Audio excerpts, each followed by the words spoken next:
밀접한 관련이 있는 물건들에 PFOA라 불리는 그 이름도 생소한 독성 물질이 들어있다는 것. 그리고 그 회사가 테팔만큼이나 유명한 세계적 기업 듀폰이라는 사실. 영화의 내용처럼 이미 많은 사람들이 그 독성 물질에 의해 피해를 받았다는 PFOA. 과부라 화합물이라 불리는 이 물질을 이해하기 위해서는 우선 테플론에 대해 알아야 합니다. 테플론은 1938년 화학회사 듀폰에서 처음 만들었습니다. 우주선 방수를 목적으로 만든 물질이죠. 하지만 우주선을 방수하기에는 충분한 강도가 아니었기에 이후 시장에 팔게 됩니다. 프랑스의 기술자 마르크는 테플론을 우리가 자주 쓰는 주방용 프라이팬에 바르게 됩니다. 결과는 놀라웠습니다. 항상 음식에 눌러붙어 문제였던 프라이팬에 음식이 눌러붙지 않았던 것이죠. 이에 마르크는 1959년 우리가 잘 아는 주방용품 회사 테파를 세우게 되고 대박을 치게 됩니다. 하지만 문제가 있었습니다. 테플론을 만드는 과정에서 첨가되는 촉매제 PFOA가 암과 각종 질병을 유발하는 독성 물질이었던 것이죠. 이를 개발한 듀폰사는 각종 동물 실험을 통해 이 물질의 유해성을 알고 있었음에도 불구하고 돈을 벌기 위해 시중에 내다 팔아왔던 것이죠. 영화 다크호터스는 듀폰사가 버스트베지니아주에 있는 매립지에 유해물질을 불법 처리하게 되면서 강의 물을 마신 동물들, 지역의 음식을 섭취한 사람들이 중증 질병에 시달렸던 실화를 보여주고 있습니다. 마을 사람들의 중증 질병은 물론이고 기형아 출산 등과도 연관이 있었습니다. What if you drank it? Drank it? It's like saying, what if I swallowed a tire? They crossed the line. 코팅 프라이팬을 많이 선호하고 있는데요. 모든 음식을 할 때 음식에 눌러붙지 않아서 그리고 시중에 쉽게 구입할 수 있고 그래서 항상 선호하는 편입니다.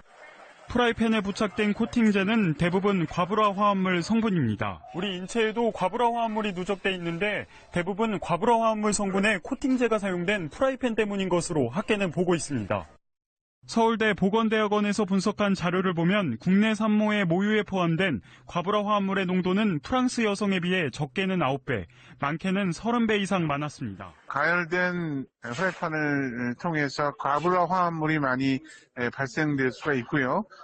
주방에서 일하시는 주부에게 노출되어지면 호르몬 교란 효과에 대한 가능성이 있기 때문에 이 때문에 미국은 지난 2015년부터 과부라 화합물 성분의 코팅 프라이팬 유통을 금지하고 있지만 우리나라는 규제 기준조차 없습니다.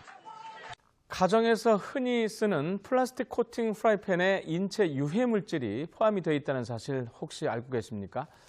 특히 여성의 경우에 이 프라이팬을 사용할 경우에 모유를 통해서 유해 물질이 아기에게 전달이 될 수가 있어서 각별한 주의가 필요하다고 합니다. 음식이 팬에 눌어붙지 않기 때문인데 이는 팬에 코팅된 불소수지 플라스틱 덕분입니다. 그런데 이 불소수지 프라이팬은 가열할 때 온도가 올라가면서 유해 물질인 과부라 화학물을 방출합니다.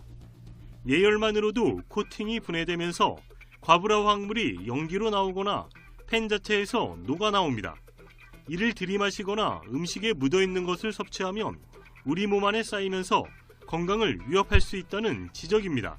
이런 물질 같은 경우에서는 몸속에 오랫동안 남아있고 잘 배출되지 않은 상태에서 방광기가 최소한 보면 몇 년씩 되는 물질들입니다. 그러니까 몸속에서 독성작용을 야기하면서 여러 질환들을 유발하게 됩니다. 과부라 화학물은 지용성 화학물질에 속해 여성의 경우 지방이 많은 조직인 가슴에 주로 몰립니다. 이로 인해 산모의 경우 모유를 통해 아기에게 전달될 수 있어 각별한 주의가 필요합니다. 영유아는 성인보다 과부라 화학물에 더 취약한데 뇌 발달 시기에 영향을 받으면 주의력 결핍 장애와 과잉 행동 장애를 일으킬 수 있는 것으로 알려졌습니다. YTN 사이언스 이성규입니다. 프라이팬 바닥에 코팅이 벗겨지면 이걸 계속 써도 되는지 주부들은 고민을 하게 되는데요. 식품의약품안전처가 실험을 해봤더니 코팅이 벗겨질수록 알루미늄의 양이 늘어나 해로운 것으로 나타났습니다. 이혁준 기자입니다. 철 수세미로 프라이팬을 문지릅니다. 코팅이 벗겨지고 하얀 본체가 나타납니다. 매일 쓰고 1년이 지날 경우 3,000번 마찰이 있다고 보고 유해 물질이 나오는지 실험했습니다. 마찰 횟수가 증가할수록 알루미늄의 용출량이 크게 늘었습니다. 200번일 땐 0.24ppm이었는데 3,000번을 문지르자 1.13 ppm까지 증가했습니다. 내부 금속 재질로부터 알루미늄 등 금속 성분이 일부 용출될 수 있는 만큼 주의가 필요합니다.